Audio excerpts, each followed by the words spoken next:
சாம்பல் புதன் என்றால் என்ன? லெந்து நாட்களின் ஆரம்ப நாள் சாம்பல் புதன். இதை விபூதி புதன், திருநீற்று புதன் என்று சொல்லுவார்களாம். வேதாகமத்தில் தங்களுடைய பாவங்களை அறிக்கை செய்து நாங்கள் குற்றவாளிகள் என்று யார் உணர்ந்து தேவனிடத்திலே மனமாறி அழுகிறார்களோ, யார் துக்கமாய் இருக்கிறார்களோ, அவர்கள் என்ன செய்வார்கள்? ஒரு சாக்கு போன்ற ஒரு உடையை அணிந்து கொண்டு சாம்பலை அள்ளி போட்டுக்கொள்வார்கள் என்று நம் வேதத்தில் பார்க்கிறோம். இவர்கள் ஆதி நாட்களிலே முக்கியமாக கத்தோலிக்க திருச்சபையிலே இவர்கள் என்ன செய்தார்களாம்? கொலை செய்வது, உபச்சாரம் செய்வது, தேவனுக்கு விரோதமாக பழித்து பேசுவது போன்ற பாவங்களை செய்தவர்கள் பெரிய குற்றத்தை செய்வதாக கருதி அப்படிப்பட்டவர்கள் என்ன செய்வார்களாம்? வாசலிலே தேவாலயத்தின் வாசலிலே நின்று கொண்டு சாம்பலை அள்ளி நெற்றியில் பூசிக்கொண்டு அவர்கள் என்ன செய்வார்களாம்? அங்கே தேவாலயத்துக்குள் போகிறவர்களிடத்திலே கைகளை கூப்பி, நாங்கள் பாவம் செய்தோம், இந்த பாவம் செய்தோம், ஆகவே எங்களுக்காக வேண்டிக் கொள்ளுங்கள் என்று சொல்லி கேட்பார்களாம்.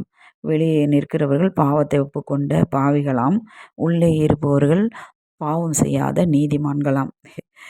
பாவம் செய்யாத ஒரு மனுஷனும் இந்த உலகத்தில் இல்லை என்று வேதம் சொல்லுகிறது. பாவத்திலே சின்னது பெரியது என்று கணக்கெல்லாம் கிடையாது. பாவம் பாவமே. ஆனால் அவர்கள் அப்படி அந்நாட்களிலே அவர்கள் அதை நினைத்தார்கள். அப்பொழுது இவர்கள் சாம்பலை இப்படியே அள்ளிக்கொண்டு புழுதியை வெளியே வாசலில் அள்ளி அள்ளி தூவி கொண்டு இருக்கிறதுனாலே உள்ளே ஆலயத்தில் ஆராதிப்பதற்கு மிகவும் அது தொந்தரவாக இருந்திருக்கிறது என்று சொல்லுகிறார்கள். ஆகவே அவர்கள் ஒரு முடிவெடுத்தார்கள். இப்பொழுது சாம்பலை என்ன செய்ய வேண்டும்? வேறு விதமாக உபயோகிக்க அவர்களுக்கு கற்றுக் கொடுத்தார்கள். அதை நெற்றியில் பூசிக்கொண்டு அப்பொழுது நான் மண்ணானவன் மண்ணுக்கே திரும்புவேன் என்று சொல்லி அப்படியாய் அந்த நெற்றியில் அந்த சாம்பலை பூசிக்கொள்வார்களாம். ஆனால் சாம்பல் ஒரு சாதாரணமாகத்தான் இருந்தது. பின் நாட்களில் அதை புனிதமாக்கி விட்டனர். நோக்கம் மாறிவிட்டது. ஆனால் இது ஒரு தவக்காலம், 46 நாட்கள். இதிலே 40 நாட்கள் தவக்கால பயன் செயல்படுத்தினார்கள். சாம்பல் புதன் இயேசு கிறிஸ்து அடக்கம் பண்ணும் அந்த நாட்கள் வரை கடைபிடிக்கப்பட்டது. ஜபம், தவம், தானம் என அந்த நாட்களிலே செய்ய ஆரம்பித்தார்கள். வாழ்க்கையை சீர்படுத்தவில்லை, ஆனால் வாழ்க்கையை சீர்படுத்த வேண்டும். இது ஒரு கடமுறையாக பயன்படுத்தினார்கள்.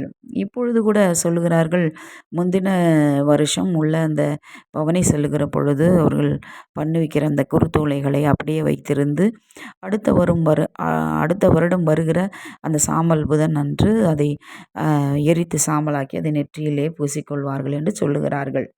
ஆனால் 40 நாட்கள் மட்டும் புனித நாட்களா என்ன? மற்ற நாட்களில் இஷ்டம் போல வாழலாமா?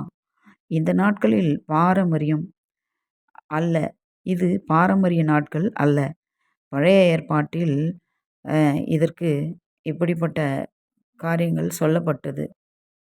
துயரமான காலங்களிலே அப்படியாய் அவர்கள் அதை சாம்பலை பயன்படுத்தினார்கள். ஆனால் நாம் என்ன செய்கிறோம்? இந்த 40 நாட்கள் நான் பூ வைக்க மாட்டேன், நான் பொட்டு வைக்க மாட்டேன், அல்லது மாமிசம் சாப்பிட மாட்டேன், இப்படியெல்லாம் சொல்லுவதனால தலைக்கு கவிழ்ந்து துக்கத்தோடு நடக்கிறதினாலே அதை நான் மற்றவர்களுக்கு அதை தெரியப்படுத்தும் விதமாக சோர்வாக இருப்பது, இதெல்லாம் இப்படிப்பட்ட காரியங்களை செய்வது இது ஜெபத்திற்கான ஒரு நல்ல காரியமே அல்ல.